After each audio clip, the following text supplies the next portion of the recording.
Good morning, good evening for Dr. Ben Hayes, good afternoon for Dr. Chris. We are going to start with the second session of our meeting. A little bit eventful this morning, but we're getting on fine. Professor Hayes has extensive research experience in genetic improvement of livestock, crop, pasture, and aquaculture species, with a focus on integration of genomic information into breeding programs, including leading many large-scale projects which have successfully implemented genomic technologies in livestock and cropping industries. Author of more than 250 journal papers contributing to statistical methodology for genomics, microbiome, and metagenomic profile predictions, quantitative genetics, including knowledge of genetic mechanisms underlying complex traits, and development of bioinformatics pipelines for sequence analysis. Thank you, Dr. Hayes. And I think you can start sharing your screen right now, and we can go ahead. Okay, very good. Well, first of all, thank you very much to Nelida and all the organisers for inviting me to speak today. Uruguay is a country I'm quite fond of. I've only been there once, but it was a lovely experience on a holiday, actually. So I've changed my title today slightly to Genomes, Phenomes and Microbiomes to improve sustainability and productivity of agriculture. So I've expanded the talk a little bit to include some crop examples. Okay, so at the moment, we're all thinking quite hard about the challenges for agriculture that seem to be coming at us very quickly. At top of mind, I think, is our growing population to feed, and we know that we have to increase our yields and quality of our livestock products and crop and horticulture products by about or double them to meet the demands that will come from the population increasing by 2 or 3 billion. So that's a major challenge we all have. We also know that the climate is warming, so we have this challenge of breeding for better adaptation of our livestock and crops to a warming climate. Specific to ruminants, so cattle and sheep, we also have this big problem of methane being a potent greenhouse gas, and of course livestock emit quite a lot of methane. So that's a challenge for us to tackle. And then in the animal space, increasingly we're being asked to demonstrate that our animal welfare is very good and improving all the time. So what I'm going to do today is just go through some examples of how genomic technologies can help us meet these challenges, particularly when you bring them together with other technologies. So the technology I'll talk most about is genomic selection. This was originally developed back in 2001, but it really took off about 2008 or so on, when cheap genome-wide DNA markers became available. So the technology was developed from the realization, or as a result of the realization, that the traits we really wanted to improve in livestock and in crops were often driven by many mutations of small effect. So you had this genetic architecture where you had lots and lots of mutations that affected the traits, and they all had a moderate to small effect. And that was difficult for the technology at the time, which was things like marker-assisted selection, where the idea is you just find a gene of large effect and capture that with a single DNA marker. That didn't work very well, particularly in livestock. So the idea is you'd have these genome-wide markers to capture the effects of all these mutations with small effects on the traits. If you could do that, if you could capture all the variation as a result of these mutations, a small effect, then you could start to genotype young individuals. So young dairy bulls, for example, or young seedlings or seeds, and predict just from the DNA how good their genetics was, how they were going to perform as adults. So for dairy bulls, how good their daughters would be for milk production. For crops, how much they would yield, for example. And as I said, the key breakthrough was really the development that allowed genomic selection to begin. The key breakthrough was really the development of these cheap SNP arrays. So for example, you can now genotype an animal for about 50,000 DNA markers for $35. And just to show you in more detail how the technology works, so I'll just take you through this little cartoon.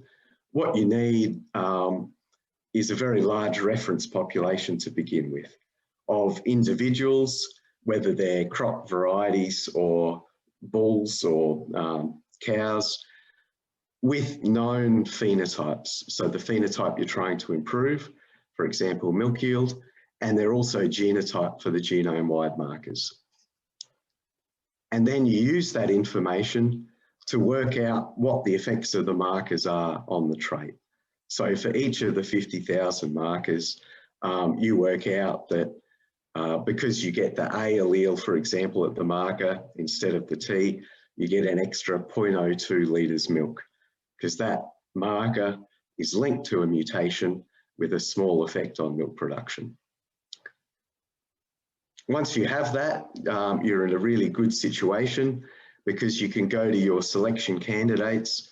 These might be really young animals or even embryos now. You can genotype them and then make a prediction on the value of their genetics and breed from the best ones. And this was adopted in dairy industries around the world between about 2008, 2012. And we've had about a decade or even more of genomic selection being implemented in dairy industries around the world, and it really has had an impact. So in Australia, you can see in this first figure, we actually had a real problem in our dairy industry that fertility was declining. So this graph is year of birth on the x-axis and fertility genetic merit on the y-axis. So it's the ability of cows to get in calf. And because of the strong selection for milk production, and because the genes associated with milk production are not favourable for fertility, they go in the wrong direction, fertility was actually dropping quite quickly. Then in about 2010, genomic selection was implemented with a strong emphasis on fertility. And you can see the genetic merit for that point started to turn around quite dramatically. So it had a big impact. And this is for our herd, dairy herd in Australia. In the US, they went with genomic selection slightly earlier in their dairy herd. They went in about 2008, and you can see the dramatic increase in milk production as a result of implementing genomic selection. They also improved traits like fertility, disease resistance quite dramatically as well. So the technology, I'm pleased to say, does really work. We have good evidence, really solid evidence of that now. It is increasing genetic gains quite rapidly. So what are the lessons from dairy where it has worked? There's been a couple. One is you need large reference populations to make this work well. So in both Australia and the USA, the number of animals genotyped and phenotyped, so animals with good records, so you can work out what those SNP records are, it's just below 100,000 in Australia, and it's many hundreds of thousands in the US now. It's a very large number. So you need large numbers to make it work. When you do have large numbers, it does seem to work. The other lesson we did learn was it works best in populations that are not very genetically diverse. So the Holstein black and white population, all over the world, if you look at the genetic diversity in the black and white cow population, it's actually pretty small. The number of effective genomes is about 100. So that's one reason it's working well.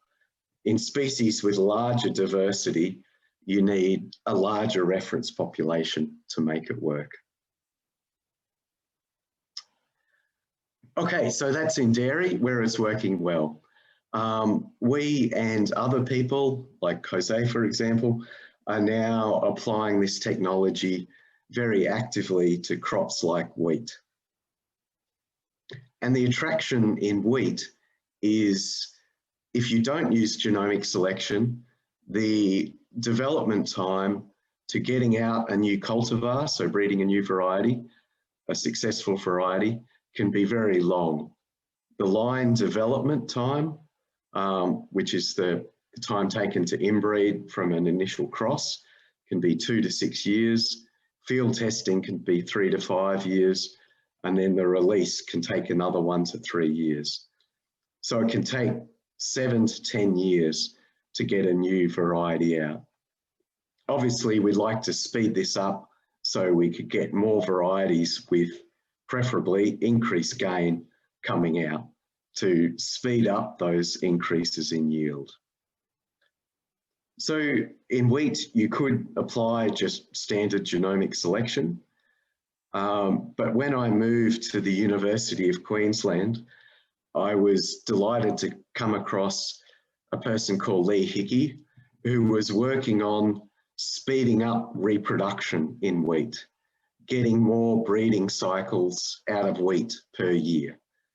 And the way this was done was to use lights in the greenhouse. So very special lighting protocols. Lee and his colleague Amy Watson managed to demonstrate you could breed 6 generations of wheat in 12 months, as opposed to 1 or 2 that you could do previously. So it's a real speeding up of the generation interval. If you're used to livestock, it's a bit like using a very aggressive in vitro fertilization program. But in crops, this speed breeding seems to work in quite a number of crops, and it really does cut down the generation time. So with this speed breeding, breeding in the glasshouse, using this lighting protocols, you can crunch down your cycle time by about 5 years to develop your new variety. And then Lee and I sat down together and worked out that you could apply genomic selection over the top of this in this crossing and inbreeding stage to accelerate the rate of genetic gain while you're doing this. And then we're very lucky to have a great PhD student, Amy Watson, who decided to take this on as her PhD project for real. So to actually run the speed breeding plus the genomic selection. So at that time, we were dealing with pretty small reference populations in wheat. We had 200 genotype wheat lines measured pretty precisely for yield in field trials. And we ran a validation trial of 350 lines. And what we did was predicted the GBV using these genotype wheat lines, their genomic breeding value from just the DNA markers, worked out the marker effects in the reference population, and then in the validation set, worked out their GBV just based on their marker effects and correlated it with actual yield. And then speed breeding was used to reduce the time taken to get to an F6, the inbred lines, to about 1 year. What we also realised on the way through was there are things you can measure in the greenhouse that are quite correlated with yield. And these traits are nice, some of these traits are nice because you can measure them on the candidates before you put them out to field trials or before you have to cross them in the greenhouse. So you can measure things like days to flowering, the height of the plant, spike length, flag leaf length. They all have reasonable heritabilities in the glasshouse, and they're also quite highly correlated with yield, between about 0.3 and 0.6 correlation with yield. So they're quite useful proxy traits for predicting yield. So what we did was a quite simple, really, multi-trait genomic selection model where we had these traits measured in the greenhouse. We had yield measured on other varieties in the field, and we tied it all together with the genomic relationships coming from the DNA markers. Yes, we tied it together with the genomic relationships, and that allowed us to predict yield for the plants growing in the greenhouse. And we could then say which ones are going to be the highest yielding ones, and we put them out into this validation trial. So this is actually the picture of the validation trial growing. For people that are interested in crops, you know better than I do that there's huge differences between the growth and performance of different varieties depending on their environment, especially if they're irrigated or rain-fed. So we had both irrigated and 2 rain-fed trials. And the results were quite interesting. What you have here is the 3 trials, the irrigated at one site, rain-fed at the same site, and only rain-fed at the 3rd site. And you have the accuracy of genomic breeding values for yield. Without the proxy traits, the correlations were positive, but as you'd expect with a reference population of 200, they're not particularly accurate, about 0.2. When you add the proxy traits in, the multi-trait genomic selection, if you just add 1 or 2, the yield goes up, the accuracy of predicting yield goes up quite considerably, and if you add all the information in, it's even better. That's true for the 2 Gatton sites, but it's not true for this 3rd rain-fed site. So what's going on here? It turns out that at this site, that year, there was quite a lot of rain. And also in the glasshouse, these plants were given basically as much water as they could handle. So there was no water restrictions. So I think the environment in the greenhouse and in these 2 trials was quite similar. There was a lot of water available. In this site, there was a terrible drought. So quite drought restricted, and the greenhouse traits, where there was a lot of water available, didn't help you at all. In fact, it told you the wrong information on how the varieties would perform. So you've got to be a bit careful about how you use the information and the traits. But it demonstrates that genomic selection for yield in wheat is possible, particularly if you combine it with speed breeding. And we've now expanded our reference population to about 20,000 reference individuals that have yield data. So we're hoping for much better accuracies. So it seems to be possible to make it work in crops as well. Okay, I'm going to move on now to the next challenge. The last one was about meeting this increased demand for yield. The next one is about adapting to a warming climate. So can we breed for livestock and indeed crops that can tolerate higher levels of heat stress? So when you ask this question, the first thing you have to do is to come up with a trait that actually represents heat stress, that you can record on a large number of individuals. So in cattle, you could do this by sending out a very large number of people to measure body temperature of cattle over a long period, including periods where there's heat stress, if you have that luxury of having a large number of people. If you don't, you again have to come up with some sort of proxy trait. And we didn't have that luxury.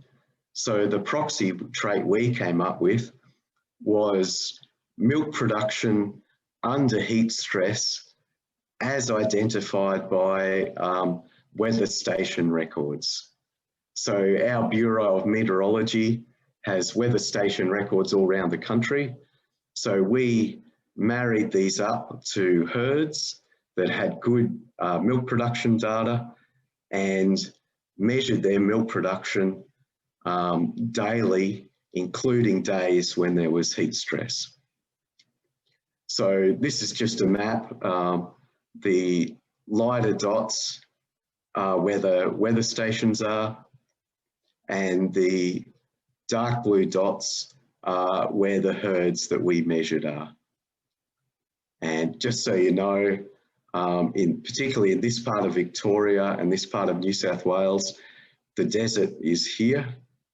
And here you get quite a lot of heat stress because the wind blows off the desert and causes temperatures of 40, 45 degrees. And that's quite tough conditions for Holstein Friesian dairy cattle. So there certainly is heat stress happening. And the phenotype we actually came up with was to have a temperature humidity index, which combines both temperature and humidity. And that's the real stressor. That's what really makes cattle feel stressed, is when both the temperature and humidity is high, because then they can't get rid of heat. And we plotted that against milk production. And here's just a cartoon of two cows. The red one has quite good milk production, but her milk production really drops off when the temperature humidity index hits about, I think it's 60, 65, which is about 22 degrees and a reasonable level of humidity. Whereas cow A, she actually tolerates heat stress better because her drop off in milk production isn't as great. So that's the trait we were measuring, basically the slope of this drop off. The phenotypes and genotypes we had 1,762 herds around the country, bit over 350,000 cows with milk production records. Genotypes on their size, so on 2,700 bulls and on 10,000 cows as well. And for the bulls, of course, they weren't producing milk, but we measured those slopes on their daughters and calculated an average slope for each bull based on the average of their daughters. So we had this phenotype, this slope on all these genotyped animals. We came up with genomic predictions, genomic breeding values for this trait, this slope of this line, just like you would for a genomic breeding value for milk production. And then, of course, we had to convince our industry that this trait was actually working. We did a validation within the data set and got a good accuracy of about 0.4, 0.5, but they weren't completely convinced by that. They wanted to see that it really worked. So we decided to set up this validation trial that was quite stringent, I think. We screened 400 heifers, so 400 Holstein heifers, before they calved using the DNA markers, so 50,000 genome-wide markers. And we predicted how they should respond to heat stress. So the slopes of the lines for the drop in milk production with heat stress. But we did that just from the DNA markers. And I should say this is a pretty random group of heifers. They were in fact heifers that were going to be exported, I forget which country to, but were just lined up to go on a boat. They couldn't be exported. So the chance for us was to take them and genotype them and run them through the trial. So we took from this sample the 24 most predicted heat tolerant, so those expected to have the smallest slope, least drop off in milk production, 24 predicted most heat susceptible, so the largest drop off in milk production. And then we actually had the wonderful opportunity with these chambers on our research station. They're actually designed for measuring methane emissions, but you can also measure, you can also raise and lower the temperature very precisely in these chambers. So we're able to run these cattle through in a randomized experiment, 24 most predicted heat tolerant, 24 predicted most heat susceptible, and then see which ones actually had the greatest drop off in milk production. And it was a 4-day event, so they were in there for 4 days, and we measured milk production and core body temperature. So this is the results. On the x-axis, you've got the day of the experiment, day 1 to 4. On the y-axis, you've got from the average before each heifer went in, the average in milk production, the decline in the two groups, heat tolerant and heat susceptible. So averaged over the 24 most tolerant, 24 most susceptible. It's quite interesting what happens. On day 1, all the cows can basically tolerate the heat. But by day 2, it starts to build up. And I should say this is simulating an actual heat event that we had in that western part of the dairy country near the desert. By day 2, the heat susceptible animals are really declining in their milk production by 3 litres on average.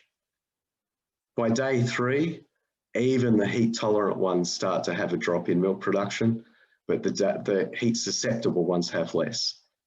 And you might be interested that the heat susceptible ones have a lower drop off in milk production. But what is not shown here is that one of the heat susceptible cows, actually 2 of them I think, had to be taken out of the experiment for extreme heat stress. They started panting and our animal ethics said you just had to take them out, so we took them out. And then by day 4, the susceptible ones are declining by 4 litres of milk, and this is significant. So it seems this trait really does work. The industry was satisfied with that evaluation and agreed to release it as an industry trait. So now all dairy bulls in Australia and dairy heifers as well, if they're genotyped, get back a genomic breeding value for their heat tolerance. And some of our breeders are using that in their selection breeding objective. And this farmer here has decided that coat colour is no way to choose heat tolerant animals. the GBVs are a better way to go. So that's good. So it seems, at least in cattle, there's quite a bit of variation in heat tolerance. So we will be able to select for animals adapted to increasing temperatures. Pardon me. And I know from colleagues who are doing something similar in wheat, they're also finding genetic variation in heat tolerance in wheat. So it seems that could be a way for selecting crops for adaptation to heat as well.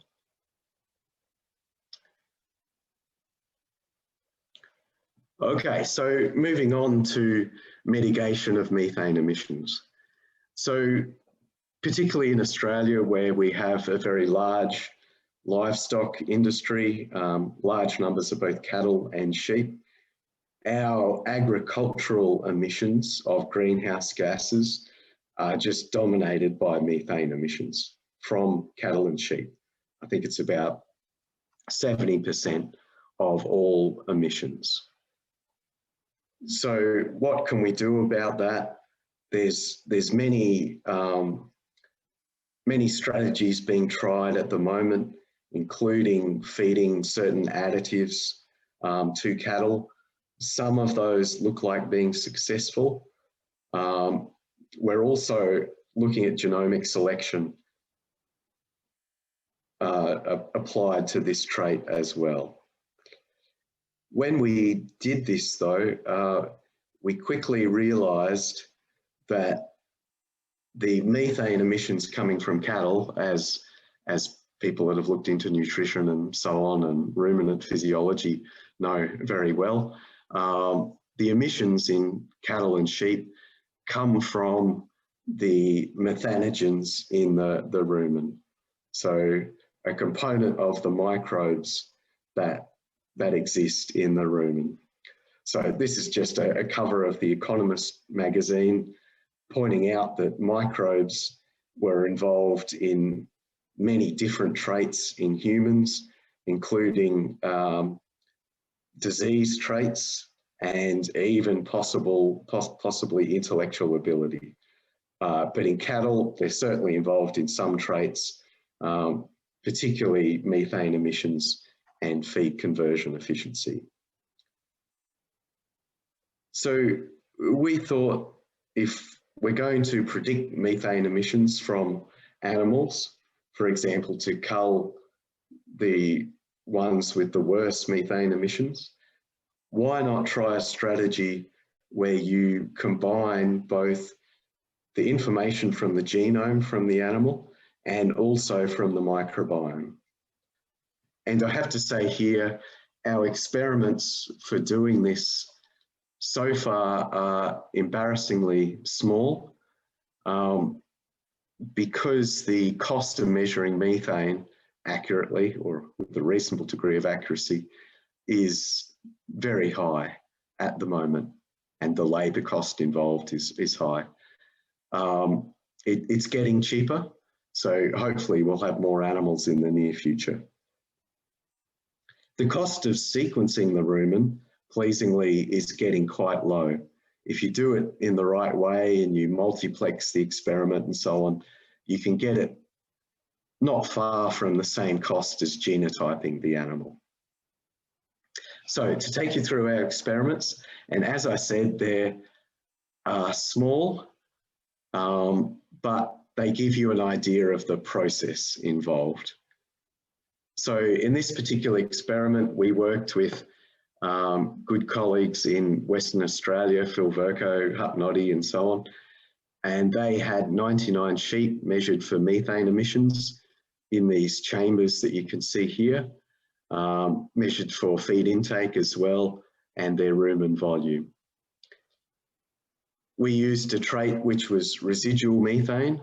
So methane is actually quite correlated with live weight. So if you want to get a prediction that's independent of the live weight, you correct it for the live weight and feed intake as well, because they're things you can more easily measure. The rumen microbiome to make a microbiome prediction, we profiled by sequencing rumen fluid, and we basically profiled it by, if you take all the sequences from the rumen fluid across lots of different animals, you can crunch it down to unique sequences that are representative of unique bacteria, unique archaea, unique organisms, and so on. And then you can align each animal sample, rumen sample, to this collection of unique sequences. And doing that, you get a profile of the rumen. So does this animal have, what you're trying to get at is, does this animal have more of this organism, this bacteria, and this archaea than this one? So it's like a quantitative output read out of the profile of the rumen. And then you look to see, are those profiles, so those differences in abundance, are they related to the trait? So you build a matrix that says this animal and this animal are very similar at the rumen microbiome profile level, because they have similar abundances of the different bacteria. And then you ask, are their methane emissions similar? If they are, it tells you that rumen microbiome is associated with the trait. And then the question is, does adding the microbiome information include the accuracy of predicting residual methane? So we had accuracies of predicting methane from a slightly larger study, about 300 sheep, and we used that in our predictions with using a cross-validation strategy. So we dropped out these sheep, these 99 sheep were within about 5 or 6 sire families, and we dropped them out sire family by sire family.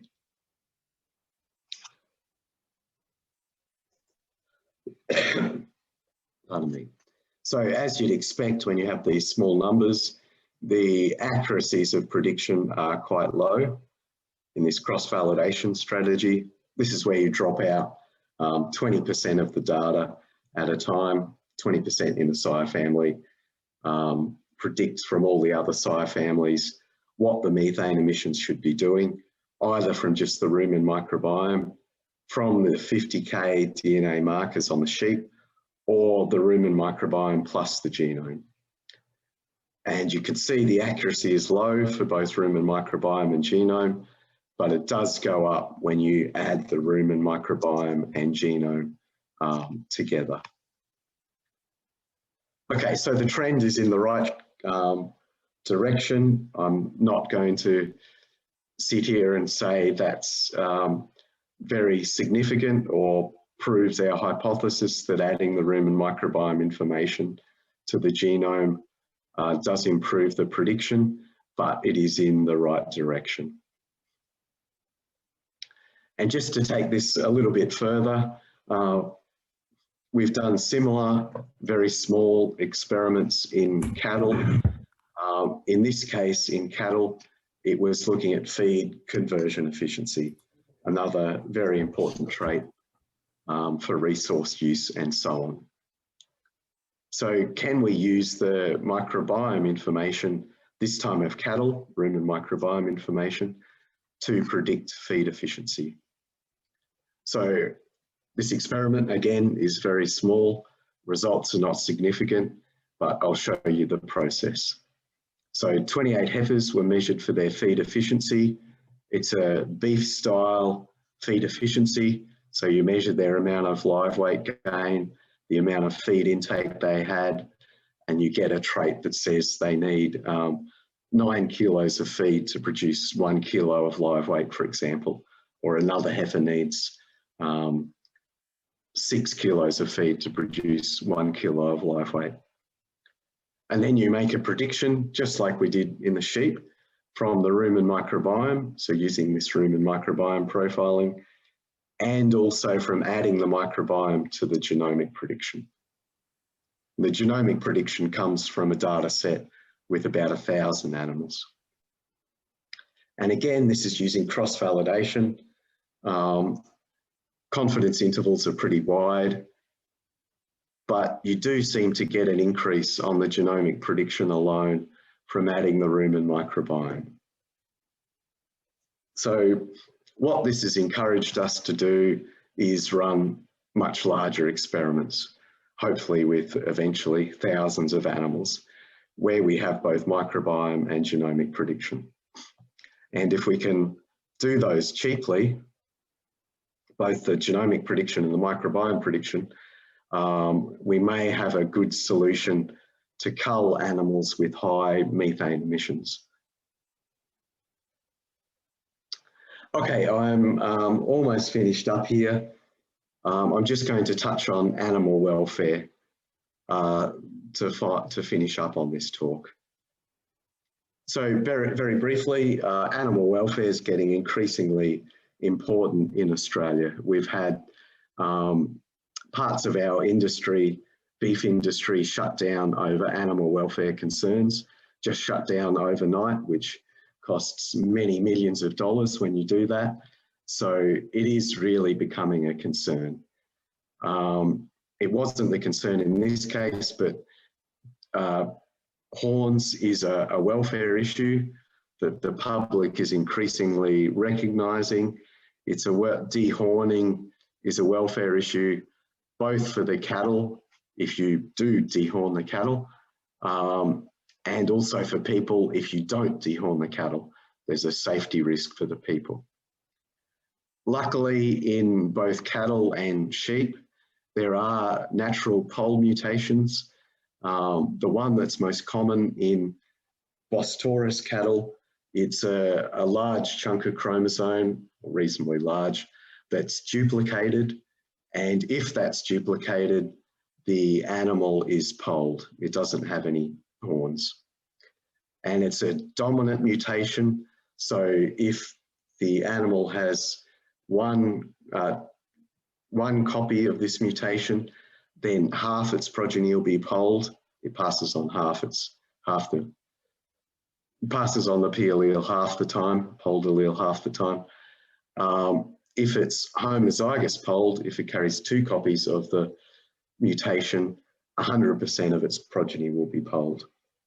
So what our livestock producers want to know is, are the bulls they're buying, are they homozygous polled, so that all the progeny they run or get from those bulls will be polled.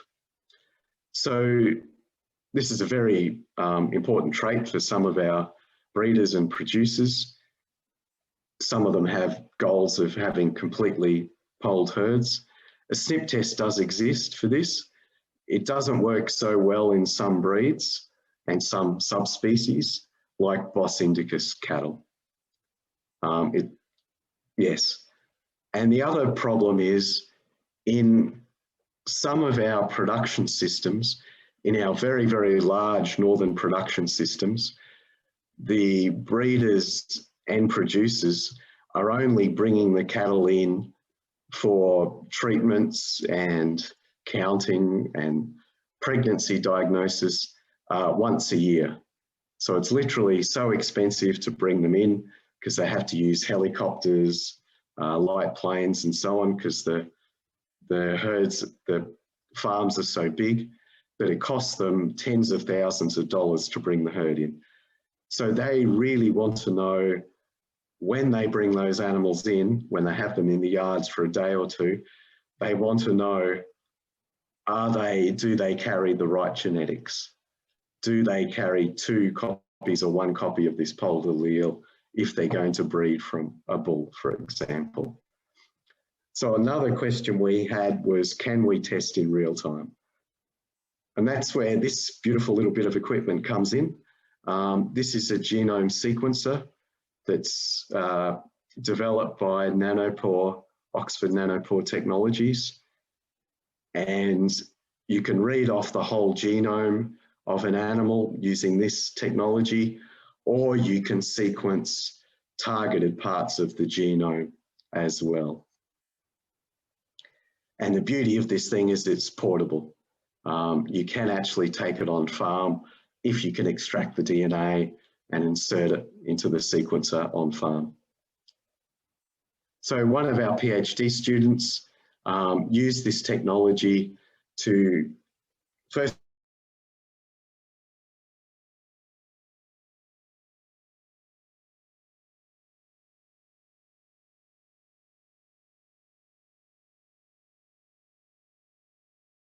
it's the same allele that people had documented before.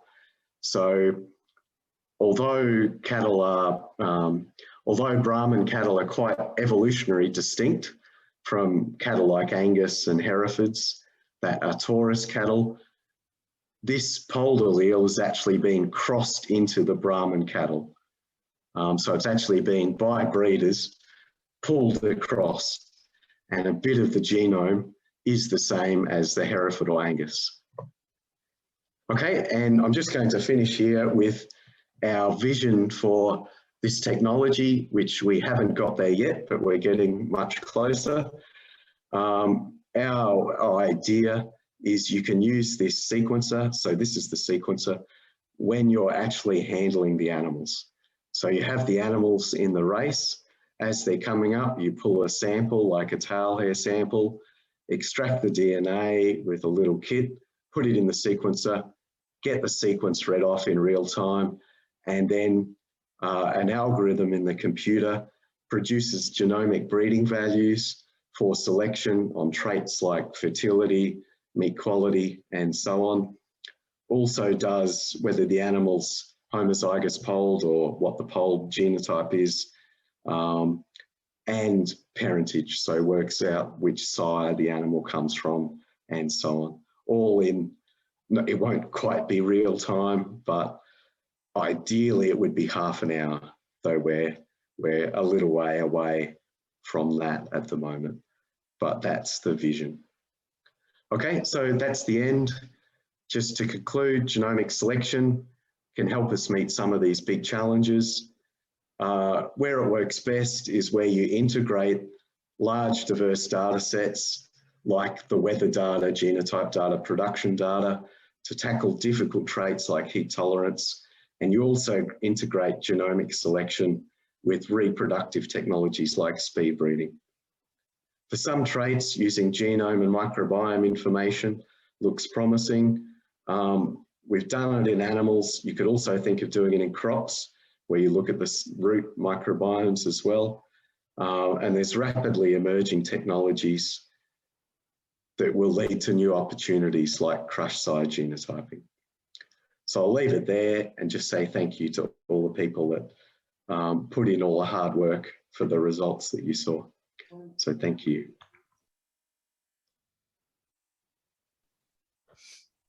Okay, thank you, Dr. Ben Hayes.